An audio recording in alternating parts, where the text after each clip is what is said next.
Hello, fellow humans, and welcome back to the show on YouTube, in which we dig through the steaming pile of shitcoins to find the gold nuggets within. I guess some of you already know the drill. We do fundamental analysis. That means we look at three things. There's the technology of the crypto project, it is the team, and last but not least, the market. And today we will talk about IOTA, which is traded under the name MIOTA or MIOTA, however you want. And we want to talk about it because it's actually quite a special project.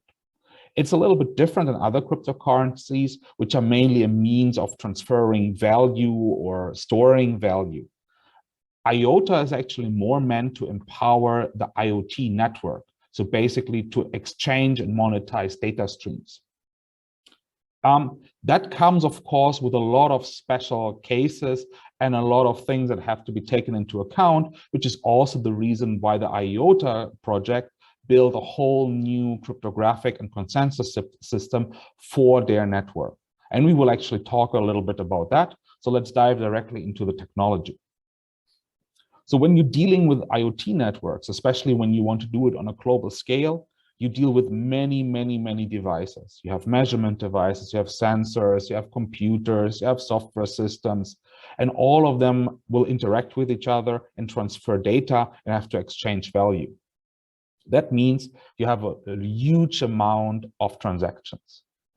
Most crypto systems like Bitcoin or also Ethereum, they have a huge problem and could not deal with this amount of transactions. The main reason for this is what is also called the blockchain bottleneck. So the blockchain is basically has a serial system in which it writes transactions into the ledger or into the block in this case, and then adds it to the chain. That means during a specific amount of time, in the case of Bitcoin, for example, 10 minutes, all transactions are collected, and then they are written into the ledger by a miner and added to the blockchain. You see, of course, already the problem with that. If you have a lot of transactions, that's just not possible anymore to do it in the serial fashion.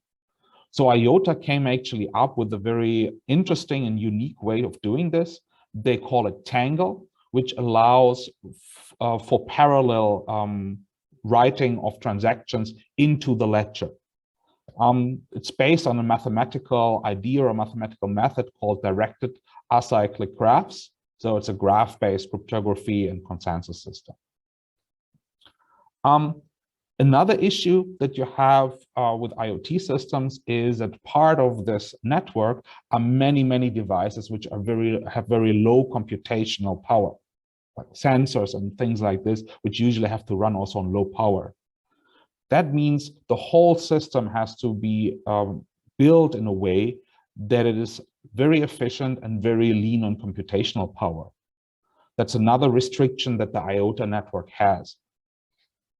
And the third restriction is because you have so many transactions and so many small microtransactions, small data amounts which are exchanged, you cannot have actually fees in this network because it would be just not feasible to implement transaction fees within the network. It would just destroy the whole idea of IOTA. So it has to be feeless.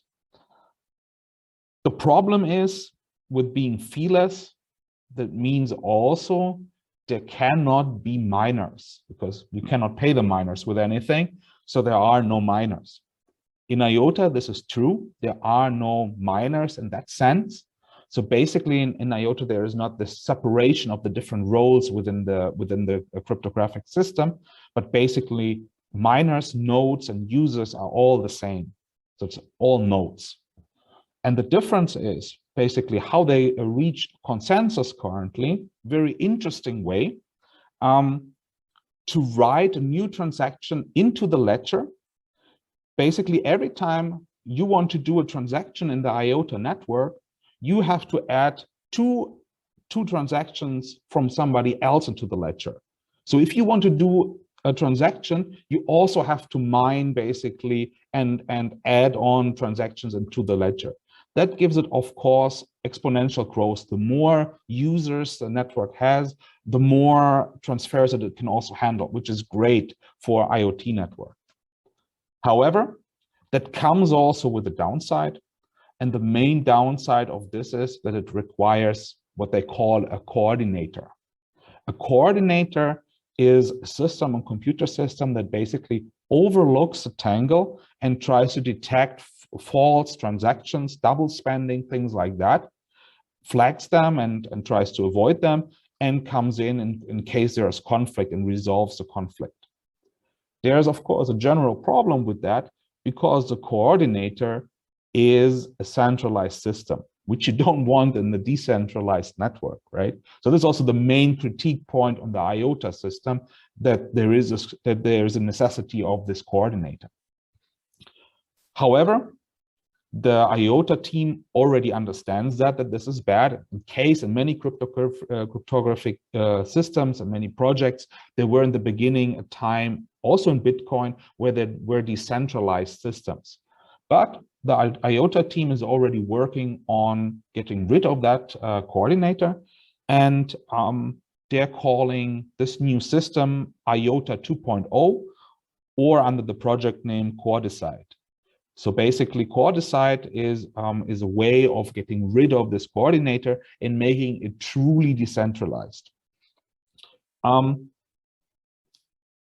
Coordicide, or IOTA 2.0, is since summer, I think July, already has a development network, a version which is already running, where already applications, test applications are built on. One of them is, for example, Go Shimmer, that tries to test basically the system.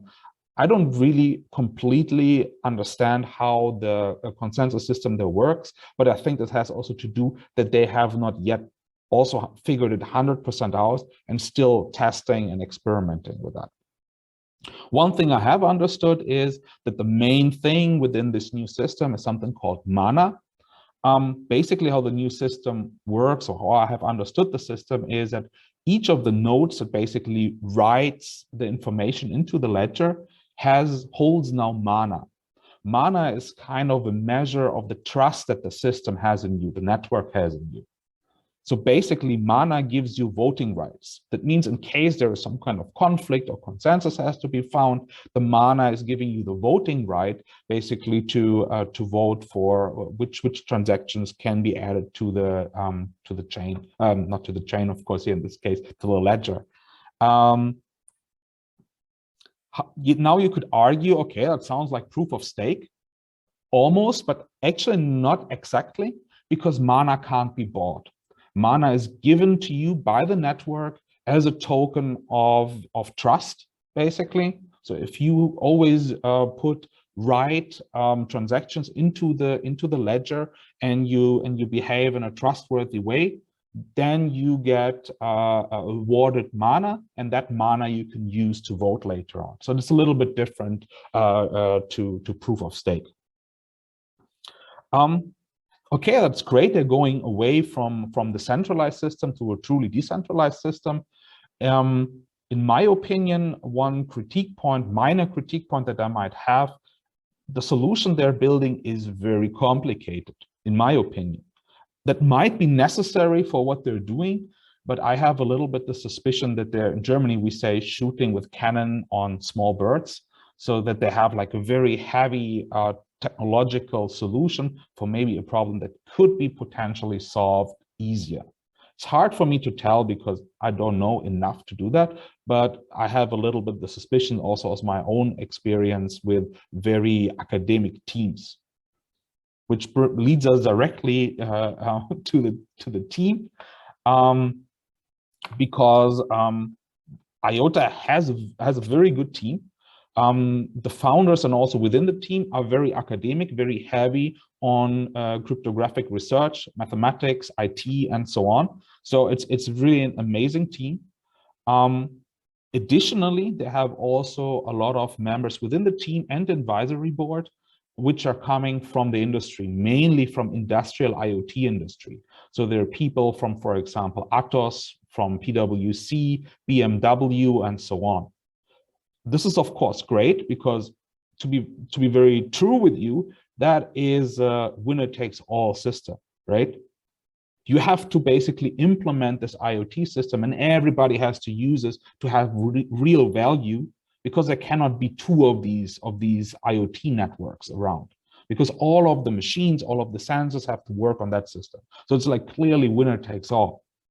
By having a great team and having already connections into many of the companies which will push these solutions on the market, I think IOTA has a very, very good stance in that fight for being the winner and take all of the market. And I think this is the main benefit of IOTA actually, is the amazing team they have. I think the technology they will figure out, and as they have already connections with the companies, they also do already tests. That means during the test, they will also figure out if maybe some solutions are too techy, too complicated to solve the problem and could be done easier.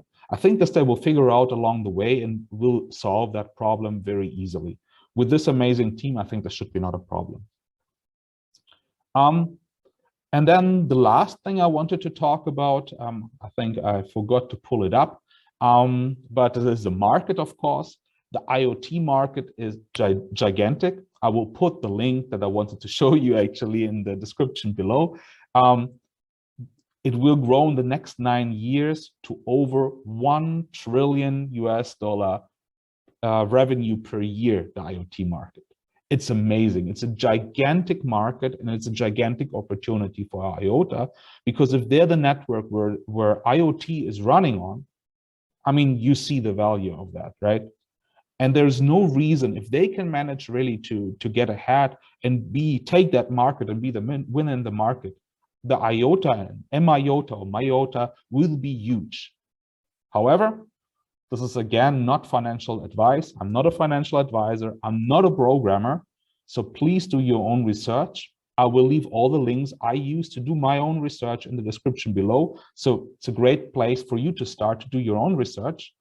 And I would be very happy if you enjoyed this content, if you would like this video. If you have any comments, questions, remarks, maybe I did some mistakes or you disagree with me, just drop it in the comments below. I'm happy to start a discussion with you. Also, I would be very happy, and it would keep me massively motivated if you would subscribe to this channel, and then just see you next time. Bye.